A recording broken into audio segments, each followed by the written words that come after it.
और एक क्या होता है मध्यकालीन इतिहास। देखिए बहुत कम समय में खत्म हो गया आपका प्राचीन इतिहास, समझ में आ गया।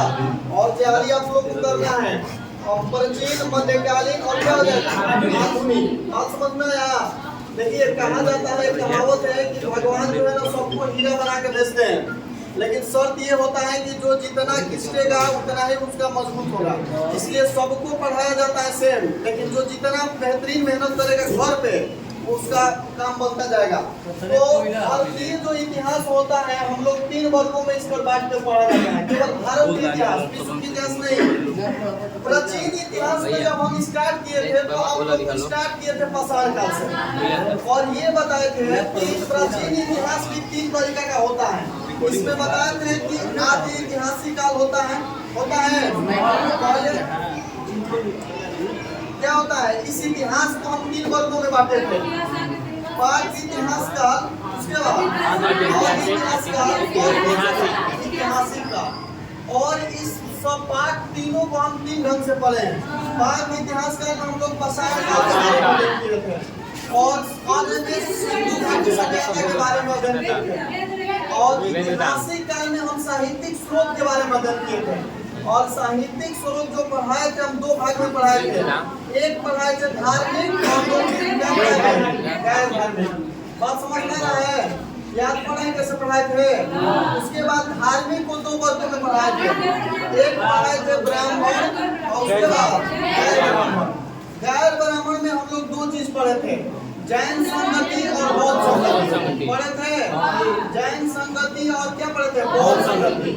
और ये जो ब्राह्मण है बौद्ध संगति, इसमें हम लोग स्टार्ट किए थे वेद से, स्टार्ट किए थे वेद। उसके बाद उपनिषद, उसके बाद पुराण, महाकाव्य। कई में पढ़ाए थे। महाकाव्य में 2 चीज पढ़ाया गया था, रामायण और महाभारत। ये जैसे ही समाप्त हुआ हम 8 धर्म पढ़ाए हैं, जैन धर्म, बौद्ध धर्म, शैव धर्म, पारसी धर्म, इस्लाम धर्म, सिख धर्म, मतलब 8 धर्म। जैसे ही सिख धर्म खत्म हुआ तब कौन सा बात आया, मगध सब आया। और मगध में हम पढ़ाए थे आप लोग को, मगध में पढ़ाए थे हसीन मसूद शाह। क्या पढ़ाए थे, हसीन मसूद शाह। और हसीन मसूद मतलब हो गया हरियर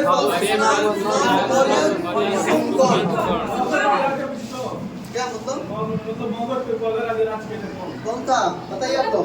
बिंबिसार था, लेकिन ऐतिहासिक साक्ष्य नहीं मिला है। अगर ऑप्शन में रहेगा वो क्वेश्चन के हिसाब से हरियर वंश के, तो पहला वंश यही था जो मगध पे शासन किया था। बस समझ में आ गया। तो हरियर वंश के जो राजा है, हरियर वंश के संस्थापक है जो बिंबिसार, इसी को माना जाएगा। लेकिन हो सकता है कि किसी क्वेश्चन में ये लेके बृहदरथ दे दे। मगध की बात पूछ रहे हैं। ये पूरा 7 राजकीय है। इसमें पहला था हर्यक वंश, समझ में गया। तो हर्यक, शिशुनाग, नंद, मौर्य, शुंग और कर्ण, 7 को, ये 6 वंश है 7 को। आप लोग एकदम प्रैक्टिस में रहिएगा, क्योंकि प्राचीन इतिहास का ये हृदय है। समझ में, इससे ज्यादा क्वेश्चन पूछा जाता है। ये जैसे ही खत्म हुआ क्या बोला जाता है, मसूद शाह। इसके बाद कौन सा वंश आया, विदेशी आक्रमण हुआ,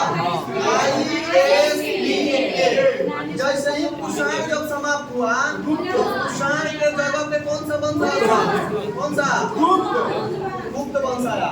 और गुप्त वंश के तमाम राजाओं के बारे में पढ़ाए थे।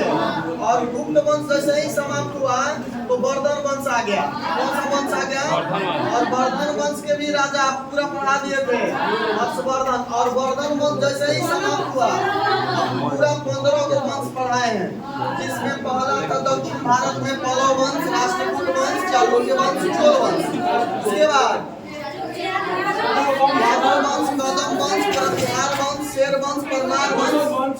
ये सारे के सारे 15 को वंश खत्म है। और यहीं से खत्म हो जाता है क्या, प्राचीन इतिहास। और इसको आप लोग को ये क्रम बता दिए कि कैसे पढ़ाए हैं। आप लोग भी किसी को प्राचीन इतिहास पढ़ा सकती हो, ठीक है। बाद में ठीक है। ये आराम से यही क्रम से आप लोग प्रैक्टिस कीजिएगा। अब इसके बाद में अगर आधुनिक इतिहास की बात किया जाएगा तो आधुनिक इतिहास कहाँ से स्टार्ट होता है ये समझिए। बताइए तो कहाँ से स्टार्ट होगा? ये मध्यकालीन। यहाँ जब मध्यकालीन हम लोग जब पढ़ते हैं तो मध्यकालीन हम स्टार्ट करते हैं अरब आक्रमणी से। कहाँ से स्टार्ट करते हैं? और इसका भी क्रम देखिए, इसके बाद तुरंत ये खत्म होगा, इसको पढ़ाएंगे, ठीक है। अरब यात्री जो था 2 चरण में भारत में आया था। पहला था अरब, अब दिखाई दे रहा है अरब, और दूसरा क्या था? तुर्क। समझ में आया? तुर्क भी 2 चरण में आया था। एक का नाम क्या था? महमूद गजनवी। कौन थे? मोहम्मद गजनवी। और दूसरा कौन थे? मोहम्मद गौरी। मोहम्मद गौरी। बात समझ में आया? यही मोहम्मद गौरी था जिसके दरबार में कौन आते थे? कुतुबुद्दीन ऐबक। कुतुबुद्दीन ऐबक इसके गुलाम थे। और कुतुबुद्दीन ऐबक जब आ जाएंगे तो यहीं से स्टार्ट होता है गुलाब खिले तो सांस लो।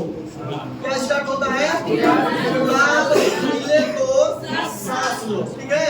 यानी इसके बाद यहाँ के कार्यकाल जो पढ़ाएंगे हम 1206 से लेकर 1526 तक के कार्यकाल पढ़ाएंगे, ठीक है। इसमें गुलाम वंश, खिलजी वंश, लोधी वंश, क्या बोला जाता है? लोधी वंश, तुगलक वंश, सोया वंश, इसमें पढ़ाया जाएगा। गुलाब खिले, ठीक है। खिलजी वंश हो गया, तुगलक वंश हो गया, सोया वंश हो गया, लोधी वंश हो गया, ठीक है। जैसे ही 1526 में लोधी वंश खत्म होगा तो हम स्टार्ट करेंगे बहुअज़-शो। समझ में आया? बहुअज़-शो के मतलब क्या होता है? बाबर, हुमायूं, अकबर,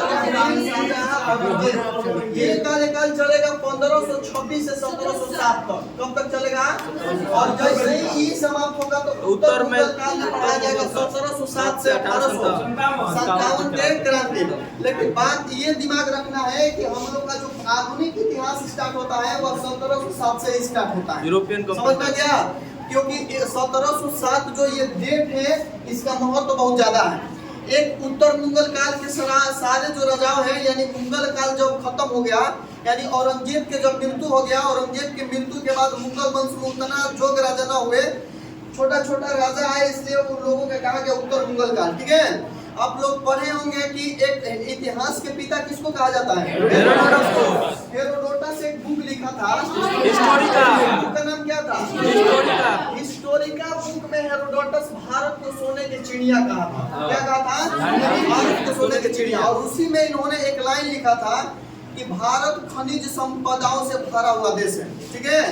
जैसे मान लीजिए कि ये भारत को अब यहाँ खनिज संपदा जो भरा है, तो ये नॉर्मल बात है कि विदेशी आक्रमण जो हुआ है, मतलब विदेशी जो मान लीजिए कि यूरोपीय कंपनी जो भारत में आई है, तो ये खनिज के बदौलत ही यहाँ पे आई है, ठीक है। मतलब यहाँ से कुछ ले जाने के लिए, क्योंकि यहाँ पे खनिज संपदा क्या था? भरा हुआ था। बात समझ में आया?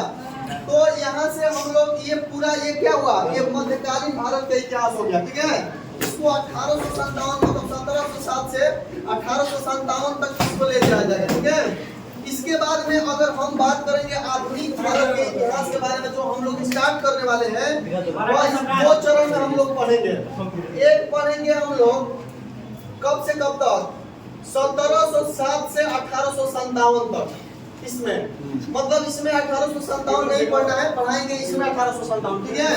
और दूसरा जो स्टार्ट करेंगे हम 1857 से लेकर 1947 तक स्टार्ट करेंगे, गांधी जी के अंत करने के बाद, ठीक है।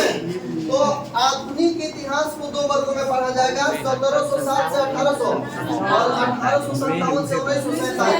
1857 के क्रांति के बाद कुछ विद्रोह पढ़ाया जाएगा, विद्रोह के बाद भारतीय राष्ट्रीय कांग्रेस पढ़ाया जाएगा, भारतीय राष्ट्रीय कांग्रेस के बाद कुछ जनजातीय आंदोलन पढ़ाया जाएगा, उसके बाद कांग्रेस क्या बोला जाता है? महात्मा गांधी जी पढ़ाया जाएगा। उसी में महात्मा गांधी जी के संबंध में जितना भी आंदोलन है, रंग विरोधी आंदोलन, चंपारण सत्याग्रह, अहमदाबाद मिल मजदूर आंदोलन, ठीक है, रॉलेट एक्ट, जलियांवाला बाग हत्याकांड, उसी में सारा चीज डेट बाय डेट पढ़ा दिया जाएगा। सविनय अवज्ञा आंदोलन, भारत छोड़ो आंदोलन, पूरा गांधी जी के बारे में उसी में आधुनिक इतिहास में पढ़ना है, ये वाला में आएगा, ठीक है। लेकिन इसमें क्या पढ़ना है हम लोग? इसमें सबसे पहले हम पढ़ेंगे क्या बोला जाता है? यूरोपीय कंपनी का आगमन। ये आधुनिक इतिहास के ये प्रथम चरण में हम लोग को यही पढ़ना है। उसके बाद क्या पढ़ाया जाएगा? तो यूरोपियन कंपनी जैसे ही समाप्त होगी तो हम लोग 5 को स्टेट के बारे में पढ़ेंगे। जैसे अवध के बारे में पढ़ेंगे, बंगाल के बारे में पढ़ेंगे, कर्नाटक के बारे में पढ़ेंगे, ये सब होता है। मैसूर के बारे में पढ़ेंगे, टीपू सुल्तान की कहानी सब। और जैसे ही वो सब खत्म होगा तो 1857 के क्रांति, फिर बक्सर का युद्ध, ठीक है। ऐसे होते हुए यहाँ हम लोग पहुँच जाएंगे, ठीक है। तो आराम से हम लोग देखते हैं आधुनिक भारत के इतिहास में पहला टॉपिक क्या है? यूरोपियन कंपनी का आगमन। स्टार्ट करें ना, चलिए समझ में आया क्रम।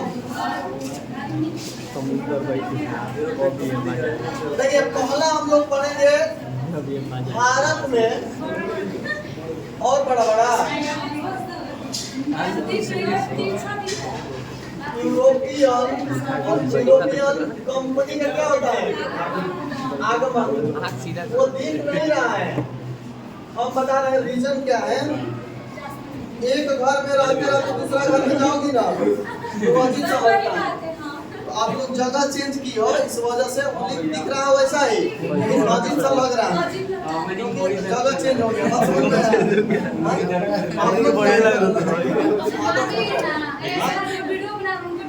हम भी जब यहाँ ऊपर नीचे पढ़ा रहे थे ना, जब ऊपर पढ़ा रहे तो 10 दिन तक अजीब लगा, ठीक है। मतलब कैसे पढ़ाए ऐसे तो हो जाएगा एक दिन में, उसके लिए कोई बड़ा प्रॉब्लम नहीं है। सुनिए, हाँ रोज पढ़िएगा। सुनिए, देखिए आप वीडियो बना ज्यादा बकवास नहीं होना चाहिए। भारत में यूरोपियन कंपनी के लिए एक ट्रिक दे रहे हैं जिसमें सारे क्रम से आप लोग याद कीजिएगा, ठीक है। ट्रिक का नाम है, ये पॉपुलर ट्रिक है, सब टीचरें पढ़ाते हैं। इसका नाम है पेड द फिश।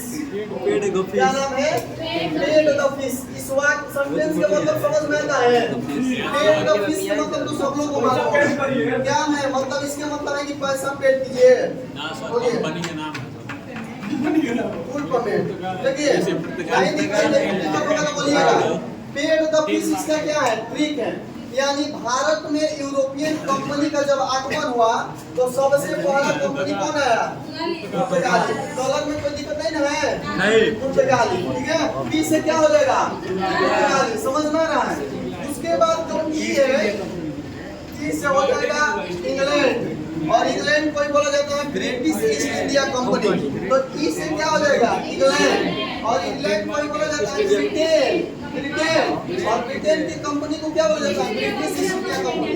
तो यहाँ लिख सकते हैं ब्रिटिश क्या हो जाएगा? East India company, India company. बात समझ में आ रहा है?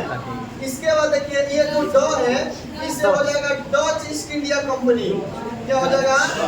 डच ईस्ट इंडिया क्या हो जाएगा? कंपनी। उसके बाद ड से क्या हो जाएगा? डेनमार्क। क्या हो जाएगा?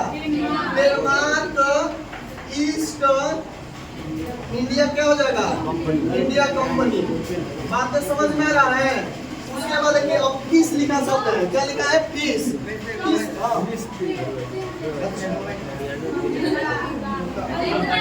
चलिए, फीस से क्या हो जाएगा? फ्रांसीसी। क्या हो जाएगा? फीस से फ्रांसीसी east India company, east India company. और इसके बाद अगला काम होगा 100 से स्वीडिश ईस्ट इंडिया कंपनी। क्या हो जाएगा? Swedish east India company. तो बताइए यूरोपीय कंपनी का ट्रिक समझ में आया? ट्रिक था पेड द फिश। क्या ट्रिक था? British east India company. D से क्या हो जाएगा? Dutch east India company. ड से Denmark east India company. D से फ्रांसीसी, और स से समझ में आया? अब इसका डेट पूछता है कि कौन कब आया था, ठीक है। तो सबसे पहले हम लोग डेट लगाएंगे। तो सबसे पहले जो ईस्ट इंडिया कंपनी था यह 1498 ईस्वी में आया था। कब आया था? 1498 में आया था। और ब्रिटिश ईस्ट इंडिया कंपनी कब आया था? 1600 ईस्वी में आया था, ठीक है। उसके बाद डच ईस्ट इंडिया कंपनी 1602 ईस्वी में आई थी। कब हुआ था? 1602 में। इसके बाद डेनमार्क 1616 ईस्वी में डेनमार्क आया था। ये जो डच है 1605 में मछलीपट्टनम में अपना पहला कारखाना स्थापित किया था, ठीक है। उसके बाद फ्रांसीसी जो था कब आया था? 1664 ईस्वी में ये भारत आया। और जो स्वीडिश था 1731 ईस्वी में भारत आया। तो ये बात समझ में आया? भारत में यूरोपियन कंपनी और इनके आने का जो डेट था वो बातें समझ में आया कि नहीं आया? बोलिए। तो एक बार देखिए भारत में पहला कौन था बोले पुर्तगाल। उसके बाद समझ में आ गया। तो याद रखना है कि पुर्तगाली जो आया तो कब आया था 1498 में। ब्रिटिश 1600 में आया था। 1602 में, डेनमार्क 1600। क्लियर है? चलिए समझ में आ गया इस बात को। क्या वीडियो बना तो ले लिया हो गया। चलिए अब देखिए अगला हम लोग अब एक एक करके पढ़ेंगे इसके बारे में। पुर्तगाली जो आया था इसकी विशेषता क्या था, ठीक है। तो सबसे पहले यहाँ लगा लेते हैं पुर्तगाली ईस्ट इंडिया कंपनी। पुर्तगाली ईस्ट इंडिया क्या था कंपनी, क्या था पुर्तगाली ईस्ट इंडिया कंपनी। अब समझिए पुर्तगाली ईस्ट इंडिया कंपनी से अब बात समझना है कि सबसे पहले देखिए जब मुगल वंश का अंत हुआ, जैसे मुगल वंश के पहले, मुगल वंश कब आए थे 1526 में। मुगल वंश से पहले ही पुर्तगाल भारत में आया था। 1498 जो होता है 1500 के पहले ही होती है, ठीक है। तो मुगल काल के पहले एक विदेशी आया था पुर्तगाली, जिसका नाम क्या था, जिसका नाम था पुर्तगाली। कंपनी पूछेगा तो पुर्तगाली, ठीक है। और यह जो था सबसे पहले आया और सबसे बाद में इन्होंने गया, ठीक है। यानी भारत आने वाला यूरोपियन कंपनी में पहला कौन हो जाएगा पुर्तगाली, और अंतिम कौन हो जाएगा पुर्तगाली। सबसे पहले आया था और सबसे अंत में गया, ये बात समझ में आया। और यह आया था मुगलों के स्थापना के पहले, क्योंकि मुगल काल के समय था 1526 और यह सबसे पहले आया था 1498, ठीक है। तो ये भी क्वेश्चन अगर पूछेगा कि बताइए मुगल काल के स्थापना के पहले कौन सा यूरोपीय कंपनी भारत आई थी, कौन सी आई थी पुर्तगाल। आप लोग जानते होंगे कि जो पुर्तगाली आया था तो सबसे पहले पुर्तगाल जो देश है क्या नाम है पुर्तगाल। इस देश की राजधानी पहले बताइए, याद है किसी को। इस देश की राजधानी है क्यू। कौन सा राजधानी है क्यू। और यह जो पुर्तगाल देश है राजधानी इसका क्यू। नदी पूछेगा तो यह नीपर नदी के तट पर स्थित है। कौन सी नदी के तट पर स्थित है, नीपर नदी के तट पर स्थित है। बात समझ में आया। और सबसे पहला भारत आने वाला पुर्तगाली जो व्यक्ति था, पुर्तगाली व्यक्ति जो था उस व्यक्ति का नाम क्या था वास्को डी गामा। कौन था वास्को डी गामा। बात समझ में आया। ये वास्को डी गामा जब भारत आया था तो इन्होंने क्या बोला जाता है केप ऑफ गुड होप के रास्ते से भारत आया था। क्या नाम है केप ऑफ गुड होप। क्या नाम है केप ऑफ गुड होप, ठीक है। केप ऑफ गुड होप के रास्ते से इन्होंने भारत आया था वास्को डी गामा, ठीक है। क्वेश्चन पूछा जाता है कि वास्को डी गामा का रियल डेट क्या है जो भारत आया था। तो दो डेट देता है, दोनों डेट लिख देते हैं। ऑप्शन में जो रहेगा वो आप लोग मारिएगा। एक ऑप्शन होता है 17 मई और कहीं कहीं दिया रहता है 20 मई और दोनों के लिए रहेगा कौन सा डेट 1498, ठीक है। अब ये बात याद रखिएगा, जहाँ 17 मई रहेगा वहाँ मारिएगा, नहीं तो 20 मई रहेगा तो वहाँ मारिएगा, ठीक है। 17 मई 1498 को केप ऑफ गुड होप के रास्ते से वास्को डी गामा भारत आया, ठीक है। इन्होंने जब भारत आया तो एक गुजरात के पथ प्रदर्शक मतलब पथ जो था पथ अधिकारी था, उसका नाम था इन्होंने गुजरात के पथ प्रदर्शक अधिकारी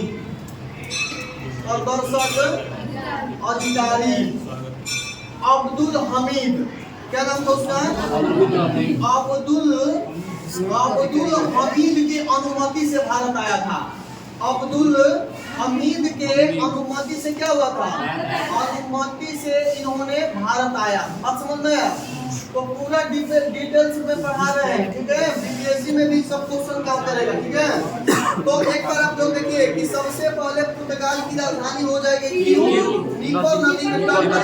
पहला पुर्तगाली आने वाला के रास्ता से 17 मई या 20 मई 1498 में इन्होंने भारत आया और इन्होंने गुजरात के एक पथ प्रदर्शक अधिकारी थे अब्दुल हमीद की अनुमति से इन्होंने सबसे पहले आया केरल में कालीकट बंदरगाह पे, ठीक है। जैसे भारत की जो नक्शा हो गया इसे, और इसमें समझ लेना है यहाँ ये वाला एरिया जो होता है, ये वाला एरिया, ये कौन सा एरिया हो गया? केरल का, ठीक है। ये वाला हो गया केरल का एरिया, ठीक है, केरल का क्षेत्र। और यहाँ केरल के क्षेत्र में जब आप पढ़िएगा तो हमारे यहाँ भारत में जो है सबसे बड़ा बंदरगाह विश्व है। भारत में छोटे छोटे ऐसे 200 से ज्यादा बंदरगाह है, लेकिन बंदरगाहों के भारत में सबसे मतलब 13 को बड़ा बंदरगाह है, जिसमें ये वाला एरिया में पड़ता है कंडला, और ये वाला एरिया में पड़ता है मुंबई महाराष्ट्र, जिसको नहावा सेवा बंदरगाह भी कहा जाता है। नीचे आएंगे तो गोवा का एरिया पड़ता है, मुर्मू गोवा बंदरगाह पड़ता है। गोवा के नीचे आएंगे तो केरल, और केरल में एक बंदरगाह पड़ता है जिसका नाम है कोची बंदरगाह। क्या नाम था? कोची बंदरगाह पे इन्होंने वास्को डी गामा आया था। कौन सा बंदरगाह पे? कोची बंदरगाह का अब नया नाम जो हो गया है, इस बंदरगाह को हम लोग कालीकट बंदरगाह भी कहते हैं। क्या कहते हैं? कालीकट बंदरगाह भी कहते हैं। तो बातें समझ में आया?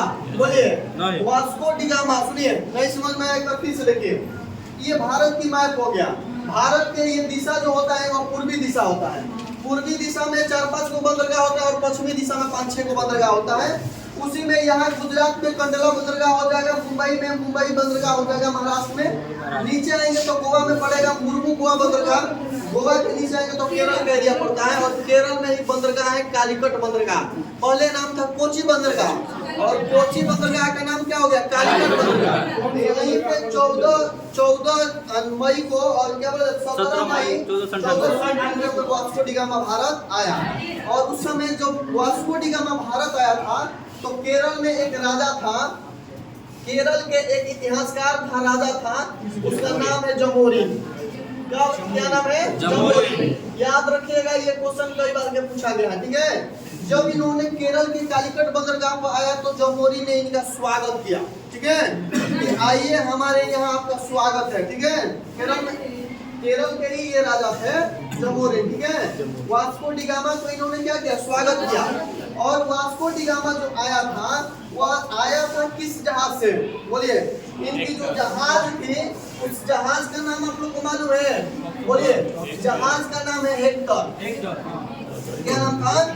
हेक्टर नामक जहाज से जब इन्होंने भारत आया, केरल के कालीकट बंदरगाह पर उतरा, तो इन्होंने केरल के राजा कौन थे? जमोरिन, इनका स्वागत किया।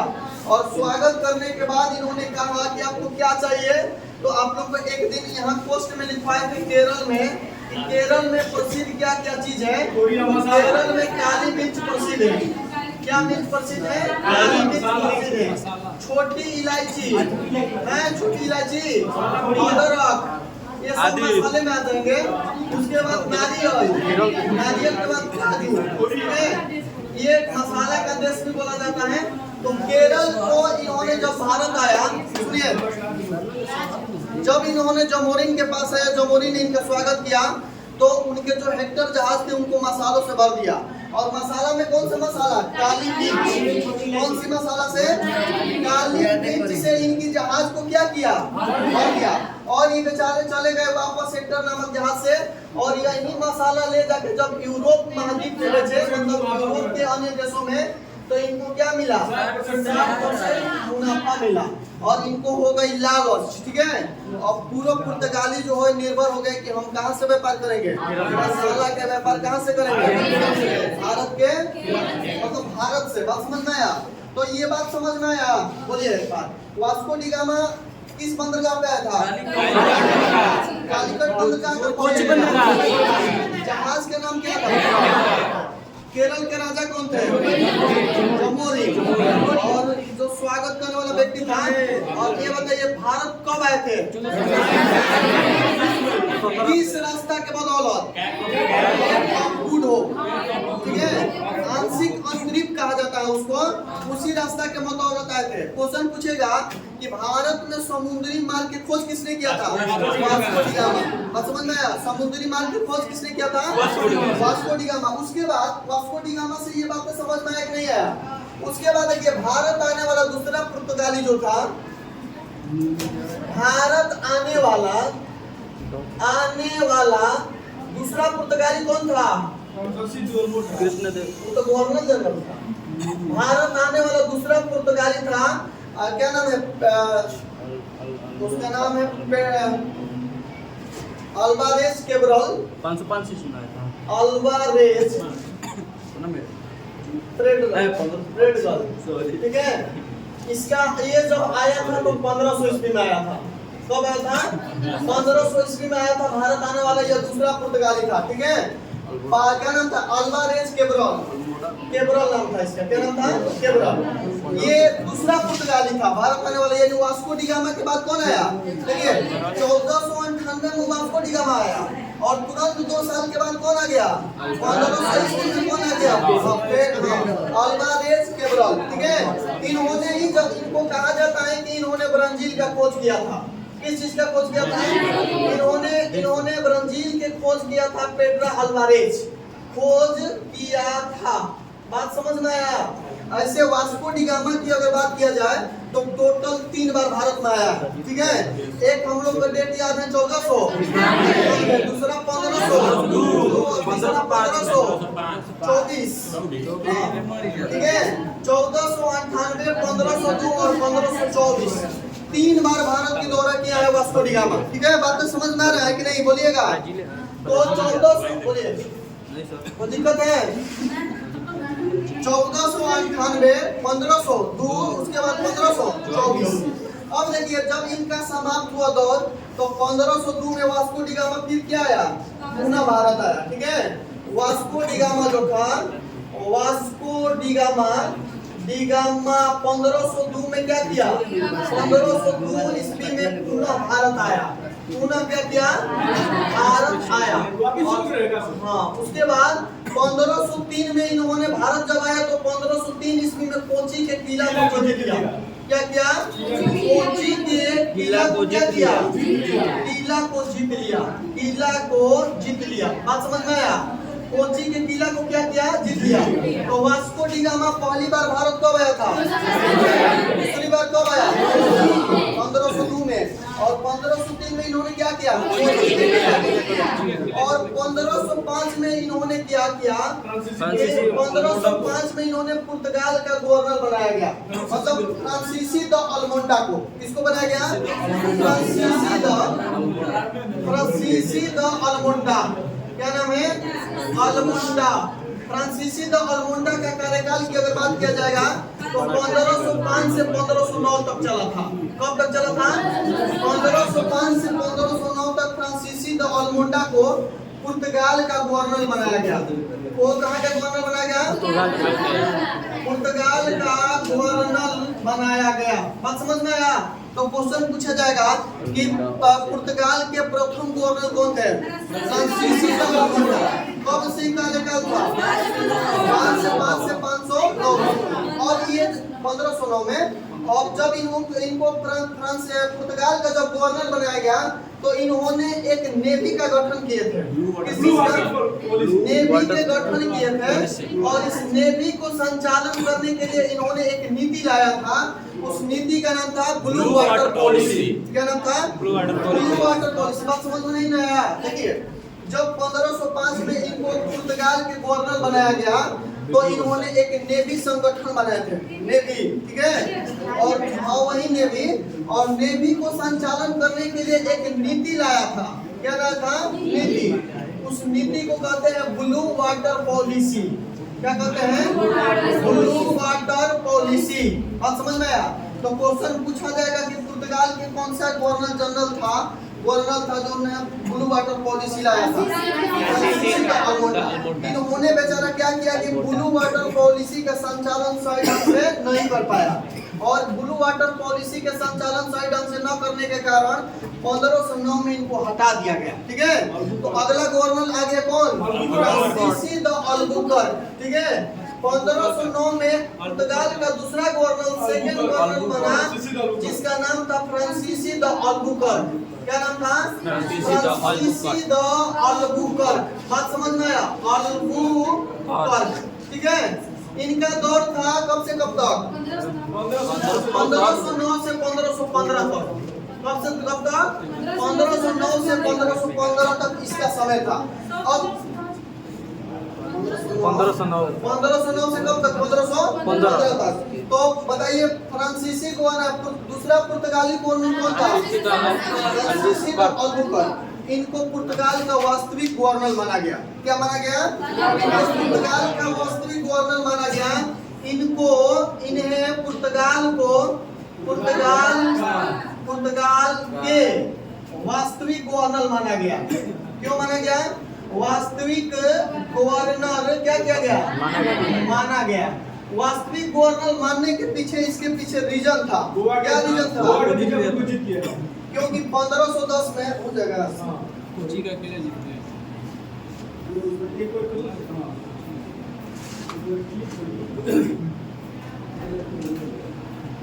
देखिए इसके पीछे रीजन क्या था? इन्हें पुर्तगाल के वास्तविक गवर्नर बनाने के पीछे रीजन क्या था? क्योंकि इन्होंने क्या किया था? क्योंकि इन्होंने 1510 ईस्वी में बीजापुर के शासक कौन थे? यूसुफ आदिल शाह। कौन थे? यूसुफ आदिल शाह से गोवा को छीन लिया था। क्या किया था? गोवा को मतलब ले लिया था अपने पास। गोवा को ऐसे लिख देते हैं, छीन लिया था। ठीक है, समझ लेना आप लोग कि और भारत में आ गया था। ठीक है, तो बताइए इसीलिए इनको क्या कहा गया कि वास्तविक संस्थापक है। इसके बाद थोड़ा सा आप लोग गोवा के बारे में और जानिएगा। तो सबसे पहले जैसे गोवा यहाँ लगा लेते हैं, तो गोवा के मतलब क्या हुआ कि एक जगह क्या बोला जाता है, एक बार हमारा संविधान संशोधन था। ठीक है, कौन सा संविधान संशोधन? गोवा। बरहवा जो संविधान संशोधन था, बरहवा संविधान संशोधन ये हुआ था 1956 में। कब हुआ था? इसी संविधान संशोधन के तहत ऑपरेशन विजय था 19 दिसंबर 1961 ईस्वी को। कब किया गया था? 12वां संविधान संशोधन 1956 के तहत ऑपरेशन विजय आया। और वो ऑपरेशन विजय कब आया था? 19 दिसंबर 1961 ईस्वी को। इसका नाम था ऑपरेशन क्या? ऑपरेशन विजय। और इस ऑपरेशन विजय के तहत गोवा को केंद्र शासित प्रदेश का दर्जा दिया गया। ठीक है, क्या दिया गया इसको? केंद्र शासित प्रदेश। केंद्र शासित प्रदेश का मतलब समझ में आता है? केंद्र शासित प्रदेश का दर्जा दिया गया। उस समय राज नहीं था, केंद्र शासित प्रदेश राज्य का क्या किया गया? दर्जा दिया गया। यानी राज्य अलग होता है। अच्छा, केंद्र शासित प्रदेश के कोई बताएंगे परिभाषा क्या होगा? मतलब ये कौन होता है? हाँ, वैसा मतलब क्षेत्र या राज्य या जगह जहाँ पे केंद्र का मतलब प्रशासन की जो नीतियाँ होती है वो सीधे केंद्र सरकार के पास होती है।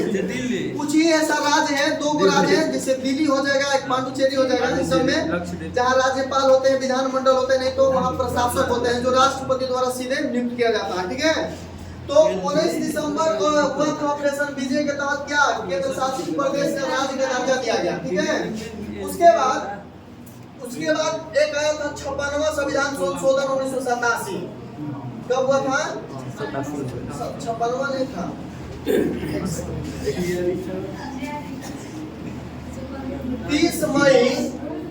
30 मई 1987 ईस्वी को क्या किया गया? तो गोवा को केंद्र शासित प्रदेश से हटाकर राज्य का दर्जा दिया गया। क्या दिया गया? राज्य का दर्जा दिया गया।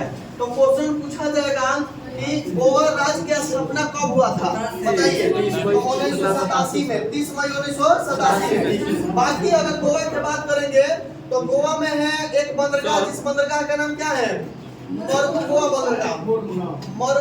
बंदरगाह यहीं पे है। गोवा बंदरगाह कहाँ पर है? बंदरगाह है। ठीक है, यहीं पे एक मांडवी नदी है।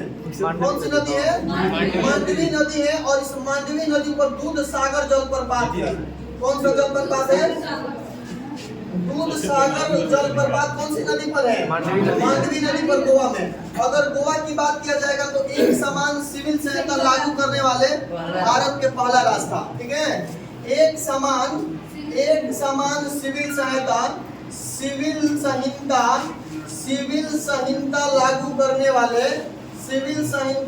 करने वाले भारत के एकमात्र राज्य कौन हो जाएंगे? गोवा। तो ये बातें समझ में आया? नहीं समझ में आया? फिर से देखिए, अच्छा बताइए, तो सबसे पहला क्वेश्चन है कि वास्को डी गामा दोबारा भारत कब आया था? तो 1503 में इन्होंने क्या किया? कोची इंडिया को जीत लिया। और जैसे ही एक साल बीट करके और नेक्स्ट बीट में जाएंगे तो 1505 का समय आएगा। और 1505 में इन्होंने पुर्तगाल का एक गवर्नर बनाया जिसका नाम क्या था? फ्रांसीसी द अलमोंडा। उसका नाम क्या था? फ्रांसीसी द अलमोंडा। देखिए यहाँ लिखे हैं, उसका नाम था, कौन था? फ्रांसीसी द अलमोंडा। इनको 1505 से 1509 के समय दिया गया, ठीक है क्या? हाँ, उसी के समय हुआ था। और इनको जब बनाया गया इनको, तो इन्होंने एक नेवी संगठन बनाए थे और उसी को चलाने के लिए उन्होंने नीति लाया था ब्लू वाटर पॉलिसी। और इसको ये मतलब सही ढंग से नहीं कर पाए, इसलिए इनको हटा दिया गया 1509 में। और हटा के अगला बनाया गया जिसका नाम क्या था? फ्रांसीसी द अलमोंडा। 1509 से 1515 तक इनका समय था। और इनको पुर्तगाल के वास्तविक गवर्नर माना जाता है, क्योंकि रीजन क्या था? क्योंकि 1510 में क्या रीजन था? 1510 में इन्होंने क्या किए थे? बीजापुर के शासक यूसुफ आदिल शाह से गोवा को छीन लिए थे। इसलिए कहा गया कि अब क्या हो जाएंगे वास्तविक। बाकी ये जो लिखे हैं गोवा से, ये गोवा से संबंधित सवाल था। ये आप लोग को अदर से याद रखना है कि गोवा का 12वां संविधान संशोधन 1956 के तहत 19 दिसंबर 1961 में बीजे के तहत केंद्र शासित प्रदेश का दर्जा दिया गया, ठीक है। और उसके बाद 30 मई 1987 को इसको राज्य का दर्जा दिया गया, ठीक है। ये सब मुर्मू हुआ बदलगा है, थोड़ा सा ज्योग्राफी की बात हो जाएगा, ठीक है।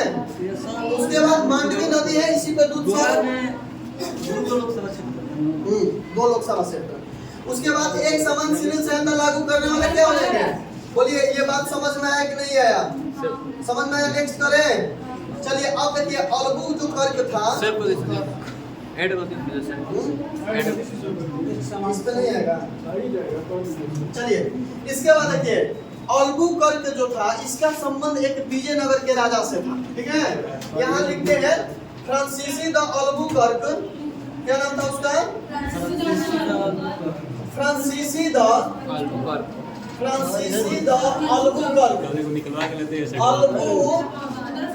कर्क का संबंध किससे था? विजयनगर के सबसे जोग राजा, विजयनगर के सबसे जोग राजा कौन हो जाएंगे? कृष्णदेव राय। कौन सा राजा हो जाएंगे? कृष्णदेव राय के संबंध में इनका संबंध क्या था? अच्छा था, ठीक है। यानी क्वेश्चन पूछा जाएगा कि अलगू कर का संबंध किससे संबंध मतलब अच्छा था? अब थोड़ा सा कृष्णदेव राय के बारे में बात किया जाएगा। तो कृष्णदेव राय 1509 में गद्दी पर बैठे थे। कब बैठे थे? 1509 में गद्दी पर बैठे। और ये तुलु वंश के राजा थे। कौन वंश के राजा थे?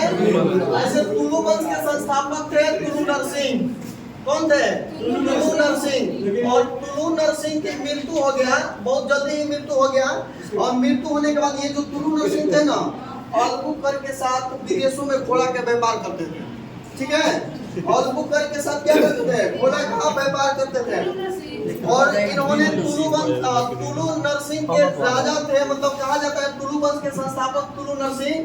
1509 में जब इनका मृत्यु हुआ तो इनके जगह पे गद्दी पर कौन बैठा?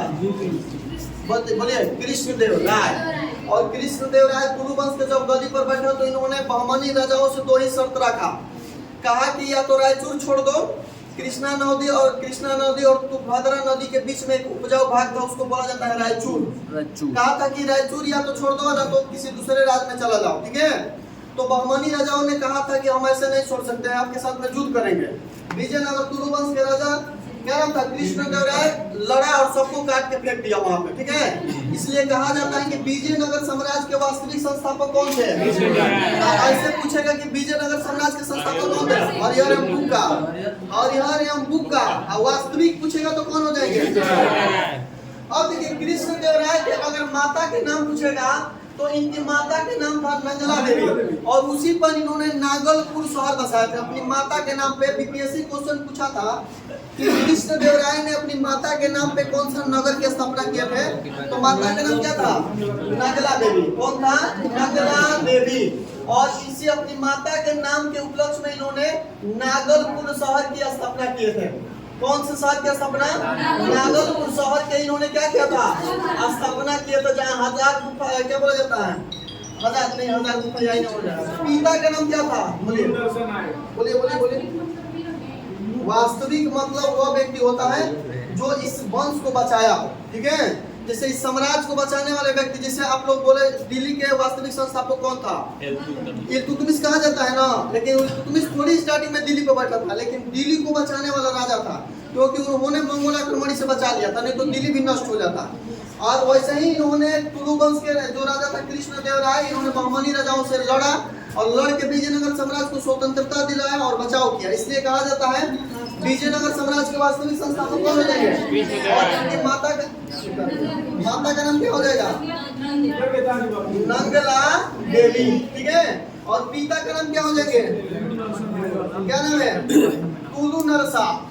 पिता का नाम क्या हो जाएंगे? तुलु नरसा, ठीक है, याद रखिएगा। बात समझ में आया? इनकी 2 उपाधि दिया गया था। आंध्र क्या बोला जाता है? अभिनव भोज और आंध्र भोज। इनके दरबार में डोमिंग पायस और क्या बोला जाता है? बारबोसा भारत आया था, ठीक है। उसके बाद इनकी 2 पुस्तकें थी। कौन कौन? इनकी सबसे फेमस पुस्तक के नाम बताइए तो कृष्णदेवराय की अमुक्तमाल्या। क्या नाम था? अमुक्तमाल्या जो था इनकी फेमस बुक थी। और एक और पुस्तक का नाम था जामवंती कल्याण। क्या था? जामवंती कल्याण। इनकी 2 पुस्तकें थी, ठीक है। आंध्र पितामह, आंध्र भोज, अभिनव भोज की इसको उपाधि दिया गया था। तो बहुत सारे क्वेश्चन हो सकता है। तो फ्रांसीसी द अल्बुकर्क का संबंध किससे था? बोलिए। राज से। समझ में आया ये बात को? बोलिए। एक बार और समझा दे सर। किससे? बोलिए। वीडियो बंद करो। अब सुनिए, अब जो अल्बुकर्क था, सुनिए, अल्बुकर्क के समय में जब ये पुर्तगाल के जब गवर्नर थे, तो इन्हीं के समय में सबसे पहले पुर्तगाल के जो लोग आए थे वह मध्य अमेरिका से। कहाँ से? मध्य अमेरिका से इन्होंने लाया था मक्का। क्या लाया? मक्का। उसके बाद क्या लाया? कपास। और उसके बाद आलू, ठीक है। क्या लाया था? आलू। ये जो खेती कहा जाता है भारतीय इतिहास के अनुसार में कि मक्का, कपास और आलू का भारत में जो खेती प्रारंभ हुआ था पुर्तगालियों के द्वारा ही किया गया था। क्योंकि ये पुर्तगाली जो थे मध्य अमेरिका से लाके भारत में इसका दिखावा किया था कि खेती कैसे किया जाएगा, ठीक है। भाई पूछो तेरे गुजर का कि अल्लाह लगा कौन सा? आलू आलू उधर थोड़ी होता है। गुजर लाल ना आलू बस बोल होता है। मक्का, कपास और क्या हो गया? आलू। समझ में आया? अब देखिए, ये अगर क्वेश्चन पूछेगा कि मक्का का उत्पादन करने वाला पहला देश कौन था? पुर्तगाल। और अमेरिका में ये जो मक्का होता है ना, यहाँ हम लोग आदमी खाते हैं, हम लोग खाते हैं, और अमेरिका में ये सुअर को खिलाया जाता है, ठीक है। उसके बाद कपास से भी बहुत क्वेश्चन होगा। और उसके बाद क्या हुआ था? आलू। तो इन तीनों चीज का उत्पादन किसके बदौलत हुआ? पुर्तगालियों के बदौलत भारत में हुआ, याद रखिएगा। इसके बाद जो अल्बुकर्क थे, इन्होंने क्या बोला था? पुर्तगालियों की जनसंख्या बहुत कम थी। पुर्तगालियों की संख्या जो थी क्या थी? जनसंख्या बहुत कम थी। तो इन्होंने अनुमति दे दिया था पुर्तगालियों को कि आप भारतीय महिलाओं से शादी कीजिए। पुर्तगालियों को क्या किया था? अनुमति दे दिया था, अनुमति कि आप भारतीय नारी से शादी करने का, विवाह करने का अनुमति दिया था, ठीक है। भारतीय नारी से क्या किया था? विवाह की अनुमति दिया था, ठीक है। इसके बाद पुर्तगाल और क्या किए हैं? तो पुर्तगाल 1556 में सबसे पहले प्रिंटिंग प्रेस लाए हैं। क्या लाए हैं? प्रिंटिंग प्रेस, ठीक है। और प्रिंटिंग प्रेस सबसे पहले ये पुर्तगाल ही लाया गया, ठीक है। प्रेस की चर्चा भारतीय संविधान की कौन सा अनुच्छेद में है? 19 के ए में, ठीक है। तो प्रिंटिंग प्रेस, मक्का, कपास, आलू का प्रचलन करने वाले सब कौन थे? पुर्तगाल। कौन थे? पुर्तगाल। बात समझ में आया? पुर्तगाल कहा जाता है कि यह भारत से ज्यादा इंडोनेशिया से व्यापार करते थे। यह बात भारत से ज्यादा कहाँ से व्यापार करते थे? इंडोनेशिया से। इंडोनेशिया से व्यापार करते थे। किससे व्यापार करते थे? इंडोनेशिया से। बात समझ में आया? बोलिए। तो इतना बात समझ में आया पुर्तगाल का। उपाधि 3 को था। कृष्णदेवराय बाबा ने ऊपर इनको कहा गया था आंध्रभोज। अभिनवभोज, आंध्र पितामह,